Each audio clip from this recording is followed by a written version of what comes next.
vereador Iago Morandi. Bom dia, senhor presidente. Bom dia, demais colegas. Pode contar com o nosso apoio, vereadora Rose. É sempre bom a gente estar esclarecendo essas questões. O vereador Cláudio uma vez já me comentou sobre essa questão do lixo também. Eu, a princípio, concordei, só que teria que ver se algum lugar já foi feito na prática, se deu certo. Então, conta comigo também. Se puder me explicar melhor essa questão, onde foi feito que deu certo. Mas é um problema que eu recebo diariamente.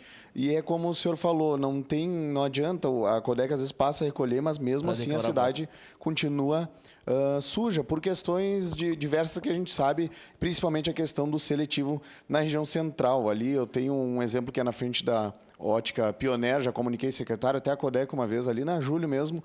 Ali é uma ótica e às vezes está cheio de barata, muito lixo ali, revirado, o pessoal deixa no chão e é aquela sensação que fica para quem chega na cidade. Então o pessoal fala de turismo, fala de buscar soluções fora, mas se uma cidade estiver feia, eu tinha um gerente lá onde eu trabalhava, um supervisor, quando ele ia nos visitar na loja, ele visitava todas as lojas, ele ia no banheiro primeiro e olhava se o banheiro estava organizado, estava limpo, porque ele sabia se o gerente daquela loja ia ser um gerente organizado. Então, a cidade eu acho que é a mesma coisa.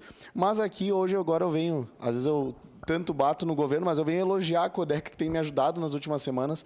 Eu tive um descarte irregular, chegou para nós anteontem no gabinete, eu pedi para a Codeca verificar isso aí, eles foram lá, verificaram, já limparam, eu recebi a foto hoje, então, nos últimos dias, últimas semanas, a Codeca está sendo muito bacana nessa parte, está recebendo nossas demandas e fazendo de imediato, então eu fico feliz aqui, fica meu elogio à Codeca, que quando tem que criticar, a gente critica, mas parabéns quem está à frente da Codeca, os supervisores e quem está na ponta da lança também, fazendo o trabalho que está sendo impecável, até agora não tenho do que reclamar nessa questão. Tudo que o gabinete está pedindo e solicitando, a Codeca vem fazendo. Meus parabéns, continuem assim.